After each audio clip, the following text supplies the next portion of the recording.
നിങ്ങളുടെ X person നിങ്ങൾക്ക് പകരം ഒരു തേർഡ് പാർട്ടിയെ കണ്ടെത്തി. പക്ഷേ അത് അത്ര വർക്കായില്ല. കാരണം ഈ തേർഡ് പാർട്ടിയുടെ ഓരോ പ്രവൃത്തികളും നിങ്ങളെ ഓർമ്മിപ്പിക്കുന്ന തരത്തിലായിരുന്നു. നിങ്ങളുടെ സ്നേഹം, നിങ്ങളുടെ പരിചരണം, അങ്ങനെ എല്ലാ കാര്യങ്ങളും അവർക്ക് പെട്ടെന്ന് ഓർമ്മ വരും. ലിറ്ററലി നിങ്ങളുടെ എക്സ് ഇപ്പോൾ വളരെ സ്ട്രഗിളിങ്സിലാണ്. അവർ വിചാരിച്ച എന്താണെന്ന് വെച്ചാൽ ഈ തേർഡ് പാർട്ടിയുടെ കൂടെ അവർ ഭയങ്കര ഹാപ്പി ആയിരിക്കും എന്നാണ്. ബിഗിനിങ്ങിൽ അത് അങ്ങനെയൊക്കെ തന്നെ ആയിരുന്നു. പക്ഷേ കുറച്ച് കഴിഞ്ഞപ്പോൾ അവർ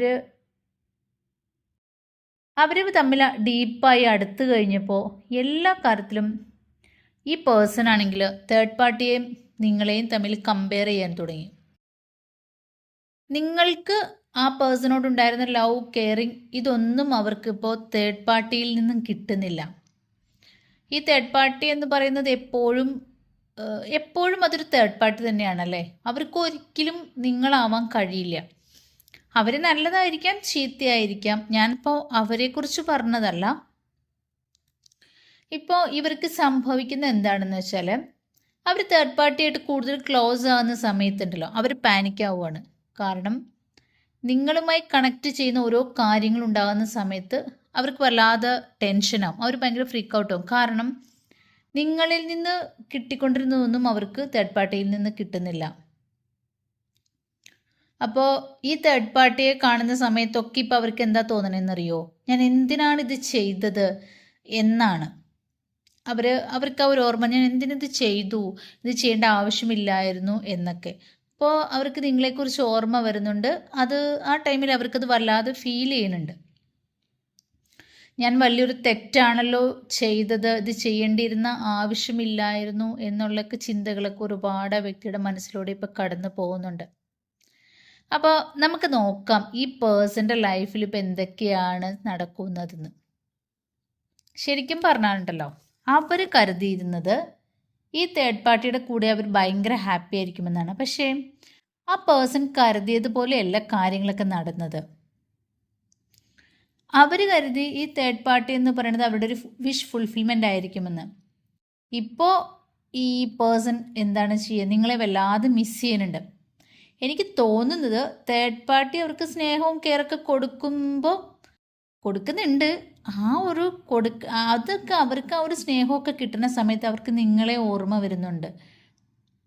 നിങ്ങളോട് നിങ്ങൾ അവരോട് എത്രമാത്രം സ്നേഹത്തിലായിരുന്നു എന്നുള്ളത് ഇമോഷണലി അവരിപ്പോൾ ഓർക്കുന്നുണ്ട്. ഈ ഒരു തോട്ട് അവർക്ക് വല്ലാതെ അവരുടെ ലൈഫിൽ ഒരു ചേഞ്ച് ഉണ്ടാക്കിയിട്ടുണ്ട്. ശരിക്കും പറഞ്ഞാൽ ഈ തേർഡ് പാർട്ടി അവരുടെ ലൈഫിലേക്ക് വന്നത് കർമ്മയാണ് ശരിക്കും. അപ്പോൾ നിങ്ങളുടെ ഞാൻ പറയട്ടെ, നിങ്ങളുടെ എക്സ് പേഴ്സൺ നിങ്ങളെ വിട്ടിട്ട് ഒരു റൊമാൻറ്റിക് തേർഡ് പാർട്ടിയുടെ കൂടെ പോയിട്ടുള്ളതാണ് എങ്കിൽ അങ്ങനെയുള്ളവർക്ക് വേണ്ടിയിട്ടുള്ളതാണ് ഈ റീഡിങ്. അല്ലാതെ ഇനി തേർഡ് പാർട്ടി എന്ന് പറയുന്നത് അവരുടെ ഫാമിലി മെമ്പേഴ്സ് ആണെങ്കിൽ അങ്ങനെയുള്ളവർക്ക് വേണ്ടിയിട്ടുള്ള റീഡിംഗ് അല്ല കേട്ടോ ഇത്. കാരണം നിങ്ങളിപ്പോൾ റീഡിങ് കാണുന്ന എൻ്റെ വ്യൂവേഴ്സ് ആ സമയത്ത് ചിന്തിക്കും എൻ്റെ എൻ്റെ എക്സ് പേഴ്സൺ എന്ന് പറയുമ്പോൾ അവർക്കൊരു റൊമാൻറ്റിക് പാർട്ണർ ഉണ്ടായിരുന്നില്ല, അങ്ങനെ ഇങ്ങനെയാണ് എന്നൊക്കെയുള്ളൊരു തോട്ട് നിങ്ങൾക്ക് വരും. അപ്പോൾ അതുകൊണ്ടാണ് ഞാൻ പ്രത്യേകിച്ച് സ്പെസിഫിക് ആയിട്ട് പറയുന്നത്. അങ്ങനെയുള്ളവർക്ക് വേണ്ടിയിട്ടുള്ളതല്ല, ഫാമിലി മെമ്പേഴ്സ് ആണ് എന്നുണ്ടെങ്കിൽ അവർക്ക് വേണ്ടിയിട്ടുള്ളതല്ല. റൊമാൻറ്റിക് പേഴ്സൺ ആണെങ്കിൽ അവർക്ക് വേണ്ടിയിട്ടുള്ള റീഡിംഗ് ആണ് ഞാനിപ്പോൾ പറയുന്നത്.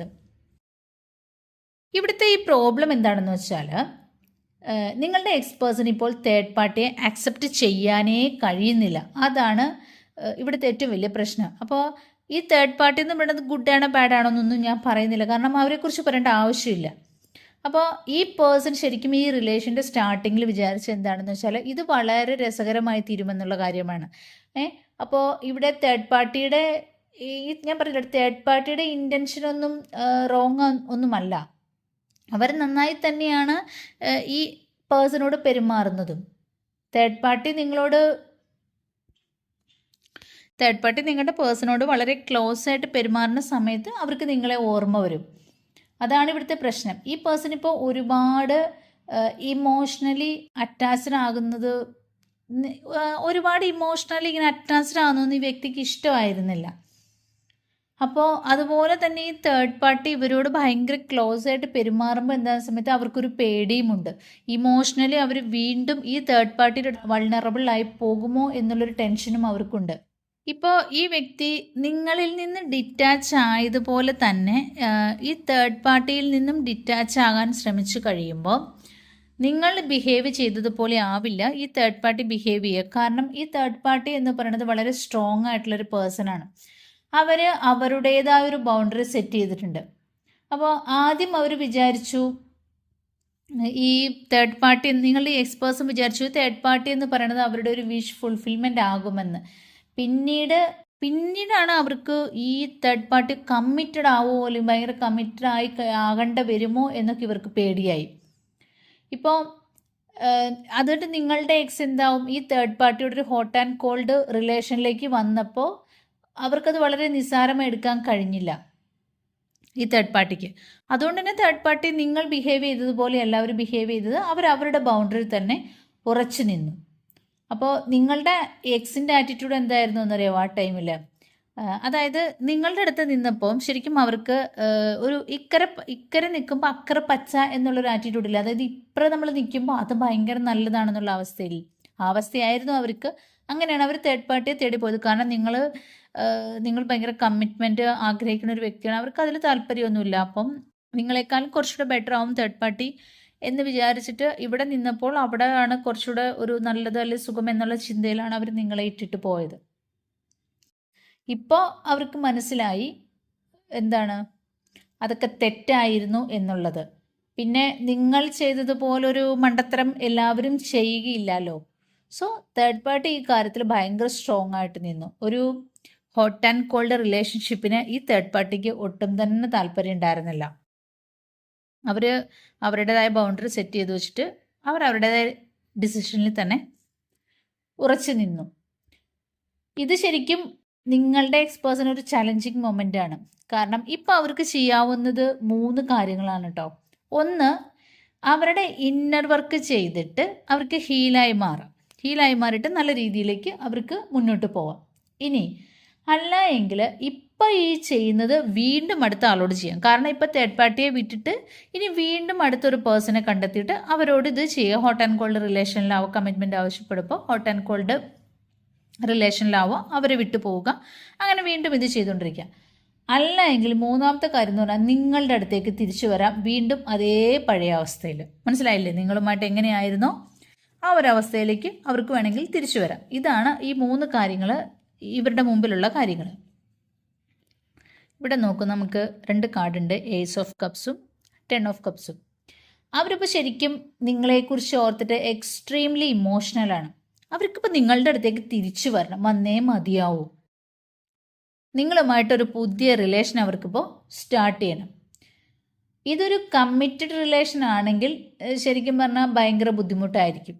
കാരണം എന്താണെന്നറിയോ, നിങ്ങളിപ്പോൾ ആ വ്യക്തിയുമായിട്ട് ഭയങ്കര കമ്മിറ്റഡ് ആവാൻ ആഗ്രഹിക്കുന്നുണ്ട്, പക്ഷെ അത് നിങ്ങൾക്ക് തന്നെയായിരിക്കും അതിൻ്റെ ബുദ്ധിമുട്ട്. കാരണം അവർ ഇന്നർ വർക്കുകളൊന്നും തന്നെ ചെയ്യുന്നില്ല. അവർക്ക് അതുപോലെ തന്നെ അവർ വളരെ ഇമോഷണലാണ്. അവരതൊരു ഇന്നർ വർക്ക് ചെയ്ത് അവരുടെ ഹീലിംഗ് ആവാതെ ഈ ഒരു റിലേഷൻ കണ്ടിന്യൂ ചെയ്തു പോകുമ്പോൾ അത് നിങ്ങളെ ആയിരിക്കും അത് അഫക്റ്റ് ചെയ്യുന്നുണ്ടാവുക. അവരെന്തായാലും ഉടൻ നിങ്ങളെ കോണ്ടാക്റ്റ് ചെയ്യാനായിട്ട് നോക്കും. അവരിപ്പോൾ നിങ്ങളെക്കുറിച്ച് ചിന്തിക്കുന്നത് എന്താണെന്നറിയോ? അവർ നിങ്ങളെക്കുറിച്ച് ചിന്തിക്കുന്നുണ്ട് ഒരുപാട്. പക്ഷേ അവർ വരുന്നത് ശരിക്കും പറഞ്ഞാൽ ഒരു റൈറ്റ് മൊമെൻറ്റിലല്ല കേട്ടോ. കാരണം ഒരു ശരിയായ സമയത്തല്ല അവർ വരുന്നത്. ഇപ്പോൾ എന്താ ചെയ്യുന്നത്? ഇപ്പോൾ ആ പേഴ്സൺ ശരിക്കും നിങ്ങളെ വാച്ച് ചെയ്തുകൊണ്ടിരിക്കുകയാണ്. നിങ്ങളുടെ അടുത്തേക്ക് വന്നിട്ട് എന്തെങ്കിലുമൊക്കെ ഒരു സോഫ്റ്റ് സ്റ്റോറീസൊക്കെ പറഞ്ഞാൽ അവർ സ്വീകരിക്കുമോ എന്നുള്ളത് അവർ നിങ്ങളിങ്ങനെ ഒബ്സർവ് ചെയ്തുകൊണ്ടിരിക്കുകയാണ് നിങ്ങളറിയാതെ. കാരണം അതെന്താണ് അങ്ങനെ ചെയ്യാൻ കാരണം എന്ന് വെച്ചാൽ അവർക്കൊരിക്കലും ഫെയിൽ ആവാൻ പറ്റില്ല. ഫെയിൽ ആകാനോ അല്ലെങ്കിൽ റിജക്റ്റഡ് ആവാനോ അവർക്ക് പറ്റില്ല. അപ്പോൾ അതുകൊണ്ട് തന്നെ അവർ നിങ്ങളിങ്ങനെ ഒബ്സർവ് ചെയ്തുകൊണ്ടിരിക്കും. ഇപ്പോൾ അവർക്ക് ഫീൽ ചെയ്യുന്നത് തേർഡ് പാർട്ടി അവരെ റിജക്റ്റ് ചെയ്തു എന്നുള്ളതാണ്. അപ്പോൾ ആ ഒരു വിഷമം എന്ന് പറഞ്ഞാൽ അവർക്ക് ഒരിക്കലും സഹിക്കാൻ പറ്റില്ല. അപ്പോൾ നിങ്ങളുടെ അടുത്തേക്ക് ഇനി വീണ്ടും വരുമ്പോൾ നിങ്ങൾ അവരെ റിജക്റ്റ് ചെയ്യുമെന്ന് അവർക്കൊരു പേടിയുണ്ട്. സോ അവർ നിങ്ങളെ ക്ലോസ് ആയിട്ട് വാച്ച് ചെയ്യുന്നുണ്ട്. അപ്പോൾ ഇപ്പോൾ അവർ എന്താ പറയുക, നിങ്ങളെ ഉപേക്ഷിച്ച് പോയി, നിങ്ങൾ അവരെ ചേസ് ചെയ്യാനും പോയില്ല. അപ്പോൾ ഈ പേഴ്സൺ എന്താക്കി വലിയ ഡിമാൻഡൊക്കെ ഇട്ടിട്ട് ഓക്കെ ഐ ഡോണ്ട് കെയർ, എനിക്കൊരു പ്രോബ്ലവും ഇല്ല എന്ന രീതിയിൽ തേർഡ് പാർട്ടിയിലൂടെ പോയി. അത് തന്നെയല്ല, അവർക്കൊരു ആറ്റിറ്റ്യൂഡ് ഉണ്ടായിരുന്നു, അതായത് എനിക്ക് നീ അല്ല എങ്കിൽ ഇനിയും ഒരുപാട് ആളുകളെ കിട്ടും എന്നുള്ളൊരു ആറ്റിറ്റ്യൂഡ് അവർക്ക് നിങ്ങളോടുണ്ടായിരുന്നു. അങ്ങനെയാണ് അവർ തേർഡ് പാർട്ടിയെ ചൂസ് ചെയ്തതും എല്ലാ കാര്യങ്ങളും. പക്ഷേ ഇപ്പോൾ സിറ്റുവേഷൻ ചേഞ്ചായി. കർമ്മ ഇപ്പോൾ കർമ്മ അവരുടെ മുമ്പിലുണ്ടല്ലോ, ഇപ്പോൾ ഒരു മിറർ പിടിച്ച് നിൽക്കുന്ന പോലെ, അതായത് കർമ്മ എന്ന് പറയുന്നത് അവരുടെ മുമ്പിൽ ഒരു മിറർ പിടിച്ച് നിൽക്കുന്ന പോലെ ഒരു റിഫ്ലക്ഷനാണ്. അതായത് എന്താണോ അവരിപ്പോൾ ചെയ്തത് അത് തന്നെ അവർക്ക് വീണ്ടും തിരിച്ചു കിട്ടിക്കൊണ്ടിരിക്കുകയാണ്. അപ്പോൾ ഈ വ്യക്തി എന്ന് പറഞ്ഞാൽ ഇവർക്ക്, ഞാൻ പറഞ്ഞില്ലേ, ഇവർക്ക് ഇന്നർ വർക്കുകളൊന്നും ചെയ്യാൻ കഴിയില്ല. എപ്പോഴും ഒരു ഷോർട്ട് കട്ട് മെത്തേഡ് ആഗ്രഹിക്കുന്ന ഒരു വ്യക്തിയാണ്. ഷോർട്ട് കട്ടിൽ കൂടെ കാര്യങ്ങൾ നേടണം, അല്ലാതെ ഇന്നർ വർക്ക് ചെയ്ത് അവർ ഹീലായിട്ട് അവർക്കൊരു റിലേഷൻ നല്ല രീതിയിൽ കൊണ്ടുപോകണം എന്നൊന്നും ആഗ്രഹമില്ല. ഷോർട്ട് കട്ടിലൂടെ കാര്യങ്ങളെല്ലാം ചെയ്ത് കാര്യങ്ങൾ നേടണം എന്നുള്ളൊരു ചിന്ത മാത്രമാണ് ഈ വ്യക്തിക്കുള്ളൂ. ഈ പേഴ്സൺ ഇപ്പോൾ നിങ്ങളുടെ അടുത്തേക്ക് വരാൻ തീരുമാനിച്ചു കഴിഞ്ഞു. ഇവർ നിങ്ങളെ കോണ്ടാക്ട് ചെയ്യുകയും ചെയ്യും. അതൊരിക്കലും ഒരു സീരിയസ് മെസ്സേജോ കമ്മിറ്റഡ് മെസ്സേജോ ഒന്നും ആയിരിക്കത്തില്ല. ഒരു ലൈറ്റ് ഹാർട്ടഡ് മെസ്സേജൊക്കെ തന്നെ ആയിരിക്കും. പക്ഷെ ഞാനിവിടെ എൻ്റെ ഒരു ക്വസ്റ്റ്യൻ എന്താണെന്നറിയോ, ഇവരിങ്ങനെ വരുമെന്ന് ഞാൻ പറഞ്ഞല്ലോ, ഇവരിങ്ങനെ വരുന്നത് ശരിക്കും നിങ്ങൾക്ക് നല്ലതായിരിക്കുമോ എന്നുള്ളതാണ്. സി, ആളുകൾ എപ്പോഴും ഈ ടാരോ റീഡിങ് കേൾക്കുന്നത് എന്തിനു വേണ്ടിയിട്ടാണ്? അവരുടെ എക്സ് തിരിച്ചു വരുമോ ഇല്ലയോ എന്നൊക്കെ അറിയാൻ വേണ്ടിയിട്ടല്ലേ. ഇവിടെ ശരിക്കും പറഞ്ഞാൽ എക്സ് വരുന്നതല്ല പ്രോബ്ലം. ഇവിടെ ഇപ്പോൾ എക്സ് 1000 തവണ വേണമെങ്കിലും തിരിച്ചു വരും. ചിലർക്ക് അതൊരു ഗുഡ് ന്യൂസ് ആയിരിക്കും. പക്ഷേ ഇനി അവർ തിരിച്ചു വന്നില്ല എങ്കിൽ ഒരു അനുഗ്രഹമായിട്ട് നിങ്ങൾ കണക്കാക്കണം. അവർക്ക് നിങ്ങൾ ആരും ആയിരുന്നില്ല, അതുകൊണ്ട് തന്നെയല്ലേ അവർ നിങ്ങളെ ഉപേക്ഷിച്ചു പോയത്. പക്ഷേ തിരിച്ചു വരുന്ന ആളുകൾ എപ്പോഴും തിരിച്ചു വരുന്നത് ശരിയായൊരു റീസണിലായിരിക്കില്ല കേട്ടോ. ഈ പേഴ്സൺ തിരിച്ചു വരാൻ കാരണം എന്താണ്? ഈ പേഴ്സണ് തേർഡ് പാർട്ടി റിജക്റ്റ് ചെയ്തത് കൊണ്ടല്ലേ അവർ തിരിച്ചു വരുന്നത്. കാരണം എന്താണ്? അവരുടെ നോൺസെൻസ് ബിഹേവിയർ. ഞാൻ ഈ തേർഡ് പാർട്ടിയെ അപ്രിഷ്യേറ്റ് ചെയ്യുകയാണ്, അതുപോലെ തന്നെ അവരെ ഞാൻ റെസ്പെക്റ്റ് ചെയ്യുന്നുണ്ട്. കാരണം എന്താണെന്നറിയോ, അവരവരുടെ സ്റ്റാൻഡിൽ തന്നെ ഉറച്ചു നിന്നു. കാരണം ഈ വ്യക്തി പോവുകയാണെന്ന് പറഞ്ഞപ്പോൾ അവർ അവരുടെ സ്റ്റാൻഡിൽ ഉറച്ചു നിന്ന് അവർ പോയിക്കോട്ടെ എന്നുള്ളൊരു ആറ്റിറ്റ്യൂഡ് അവരെടുത്തു. ഇനി നമ്മുടെ ക്വസ്റ്റ്യൻ നമ്മുടെ ക്വസ്റ്റ്യൻ എന്താണെന്ന് വെച്ചാൽ, ഈ റിജക്റ്റ് ചെയ്യപ്പെട്ട ആളിനെ നിങ്ങളിനി തിരിച്ചു സ്വീകരിക്കുമോ അതോ നിങ്ങൾ നിങ്ങളുടെ സ്റ്റാൻഡിൽ ഉറച്ചു നിൽക്കുമോ? അതാണ് എൻ്റെ ചോദ്യം. നമ്മളല്ലേ എപ്പോഴും കേട്ടുമറന്നൊരു ക്ലീഷേ ഡയലോഗുണ്ട്, എന്താണെന്നറിയോ, ഒരു വ്യക്തിയെ നിങ്ങളെ വിട്ടു പോയാൽ അവരെ മറക്കുക, ഇനി അഥവാ അവർ തിരിച്ചു വന്നാൽ അത് നിങ്ങളുടേതാണെന്ന്. പക്ഷെ ഞാൻ ഒരിക്കലും അതിനോട് യോജിക്കുന്നില്ല. എന്തുകൊണ്ടാണെന്നറിയോ, ഇവിടെ ഞാൻ പറയട്ടെ, അവർ തിരിച്ചു വന്നിട്ടുണ്ടെങ്കിൽ നിങ്ങളുടേതായതുകൊണ്ടല്ല, അവരെ മറ്റുള്ളവർ ഇഷ്ടപ്പെടാത്തതുകൊണ്ടല്ലേ അവർ നിങ്ങളുടെ അടുത്തേക്ക് തിരിച്ചു വന്നത്, അല്ലാതെ നിങ്ങളുടേതായിട്ടൊന്നുമല്ല. അപ്പോൾ എന്താകണം? അവരെ പോകാൻ നമ്മൾ അനുവദിക്കണം. ഇവിടെ ഈ പേഴ്സൺ എന്താക്കി? തേർഡ് പാർട്ടിയെ ട്രൈ ചെയ്തു. അതിനുശേഷം എന്തായി? അവർ കുറച്ച് നാൾ ഒരുമിച്ച് ജീവിച്ചു. അത് കഴിഞ്ഞപ്പം അവർ ഈ എക്സ് പേഴ്സൺ, അതായത് നിങ്ങളുടെ പേഴ്സണെ അവർ റിജക്റ്റ് ചെയ്തു. അപ്പോൾ ഈ പേഴ്സണ് മനസ്സിലായി നിങ്ങൾക്ക് മാത്രമേ അവരെ സഹിക്കാൻ പറ്റൂ എന്നുള്ളത്. അതുകൊണ്ടാണ് അവർ തിരിച്ചു വരുന്നത്. ഇതൊരിക്കലും ഒരു പെർമനൻ്റ് ആയിട്ടുള്ള ഒരു വരവല്ല. കുറച്ച് കഴിയുമ്പോൾ അവർ അടുത്ത ആളെ കണ്ടെത്തിയിട്ട് വീണ്ടും പോകും, വീണ്ടും വരും. അത് നിങ്ങൾക്ക് നല്ലതാണോ എന്നാണ് ഞാൻ ചോദിച്ചത്. അതൊരിക്കലും നിങ്ങൾക്ക് നല്ലതല്ല. അതാദ്യം നിങ്ങൾ ആക്സെപ്റ്റ് ചെയ്യുക. നിങ്ങളെ മിസ്യൂസ് ചെയ്യാൻ വേണ്ടി നിങ്ങൾ ആരെയും അനുവദിക്കരുത്. അപ്പോൾ നിങ്ങൾ ചിന്തിക്കും, ആ വ്യക്തി തിരിച്ചു വരുന്നത് എൻ്റെ അടുത്ത് അവർ ഫീൽ സെക്യൂർ ആയതുകൊണ്ടല്ലേ അവർ വരുന്നത്, അതുപോലെ തന്നെ എന്നെ അവർക്ക് നല്ല വാല്യൂ ഉള്ളത് കൊണ്ടല്ലേ വരുന്നതെന്നൊക്കെ. സത്യത്തിൽ അതൊക്കെ നോൺസെൻസ് ആണ്. സത്യം പറഞ്ഞാണ്ടല്ലോ, ഈ ട്രോമ ബോണ്ടിൽ നിന്ന് നിങ്ങൾക്ക് പുറത്ത് കടക്കാൻ കഴിയുന്നില്ല. അതിനു വേണ്ടി കുറേ എക്സ്ക്യൂസ് നിങ്ങൾ സ്വയം പറയുന്നതാണ്. ഇതെല്ലാം അവർക്ക് എന്നെ ഇഷ്ടമാണ് എന്നൊക്കെ. നിങ്ങൾ നിങ്ങളോട് എന്താണ് പറയേണ്ടത്?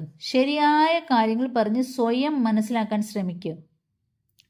നിങ്ങൾ സത്യം പറഞ്ഞു തുടങ്ങുമ്പോൾ, അത് അംഗീകരിക്കാൻ തുടങ്ങുമ്പോൾ നിങ്ങൾക്ക് ഈ ട്രോമ ബോണ്ടിൽ നിന്ന് രക്ഷപ്പെടാൻ കഴിയും. ഇതൊരു ടോക്സിക് റിലേഷൻ ആണ്. ഞാൻ ഒരു ട്രോമ ബോണ്ടിൽ പെട്ട് കിടക്കുകയാണെന്ന് നിങ്ങൾ അക്സെപ്റ്റ് ചെയ്യുന്ന ആ നിമിഷം ഉണ്ടല്ലോ, നിങ്ങൾക്കത് ബ്രേക്ക് ചെയ്യാൻ കഴിയും. എന്താണ് ഒരു റിലേഷൻഷിപ്പിൽ നിങ്ങൾക്ക് വേണ്ടത്? ഓപ്പോസിറ്റ് നിൽക്കുന്ന പേഴ്സൺ നിങ്ങൾ എന്താണെന്ന് അറിയുകയും നിങ്ങളെ അക്സെപ്റ്റ് ചെയ്യുകയും വേണം. അതൊരു, ഞാൻ പറഞ്ഞിട്ടില്ല, ഗീവ് ആൻഡ് ടേക്ക് ആണ് അല്ലേ? ഇപ്പം നിങ്ങളുടെ ഹസ്ബൻഡ് ജോബ് ചെയ്തിട്ട് ക്യാഷ് സമ്പാദിക്കുന്നുണ്ട്. At the end of the day ആ ക്യാഷ് നമുക്ക് ഒരിക്കലും കഴിക്കാൻ പറ്റില്ല അല്ലേ? നിങ്ങൾ ആ വ്യക്തിക്ക് ഫുഡ് കുക്ക് ചെയ്ത് കൊടുത്താലേ കഴിക്കാൻ പറ്റുള്ളൂ. അപ്പോൾ എല്ലാവർക്കും എന്താണ്, അവരവരുടേതായ കമ്മിറ്റ്മെൻ്റ് ഉണ്ട്. ഇതിനെല്ലാം ഉപരി ഒരു റിലേഷൻ എന്ന് പറയുന്നതിൽ ഒരു ഇമോഷണൽ ഫുൾഫിൽമെൻറ്റ് ആവശ്യമാണ്. കമ്മിറ്റ്മെൻറ്റ് വേണം. എന്ന് വെച്ചാൽ ചിലപ്പോൾ നമ്മൾ ഏറ്റവും ബെസ്റ്റ് ആയിരിക്കും അല്ലേ? അതേപോലെ തന്നെ ചില സമയത്ത് നമ്മൾ ഏറ്റവും വേസ്റ്റ് ആയിരിക്കും.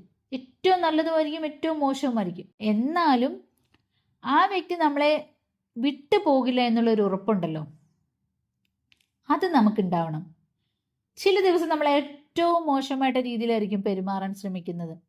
അത് ഉൾക്കൊള്ളാൻ നമ്മുടെ പേഴ്സണ് പറ്റിയാൽ അതാണ് ഇമോഷണൽ സേഫ്റ്റി എന്ന് പറയുന്നത്. ഒരു റിലേഷൻഷിപ്പിൽ ഇമോഷണൽ സേഫ്റ്റി ഇല്ല എങ്കിൽ അതൊരു സിങ്കിങ് ഷിപ്പായിരിക്കും, ഒരിക്കലും ഒരു റിലേഷൻഷിപ്പ് അല്ല. എല്ലാ റിലേഷനിലും പ്രോബ്ലംസ് ഉണ്ടാകും, പ്രോബ്ലംസ് ഇല്ലാത്ത ഒരു ബന്ധങ്ങളും ഉണ്ടാവില്ല. പക്ഷെ പ്രശ്നങ്ങൾ വരുമ്പോൾ നമ്മൾ ഓടിപ്പോകുന്നു. അതുപോലെ തന്നെ റിലേഷൻ്റെ നല്ല വശം മാത്രം സ്വീകരിക്കുന്നു. അങ്ങനെയെങ്കിൽ ശരിക്കും അതൊരു നല്ല റിലേഷൻഷിപ്പാണ് എന്ന് നമുക്ക് ഒരിക്കലും പറയാൻ പറ്റില്ല. അതൊരിക്കലും നിലനിൽക്കില്ല എന്ന് മാത്രമേ നമുക്ക് പറയാൻ പറ്റൂ. ഇനി നിങ്ങൾ അവരെ എക്സ്ക്യൂസ് ചെയ്യുകയാണെങ്കിലോ, നിങ്ങൾ സ്വയം അബ്യൂസ് ചെയ്യുകയാണെന്ന് നമുക്ക് പറയേണ്ടി വരും.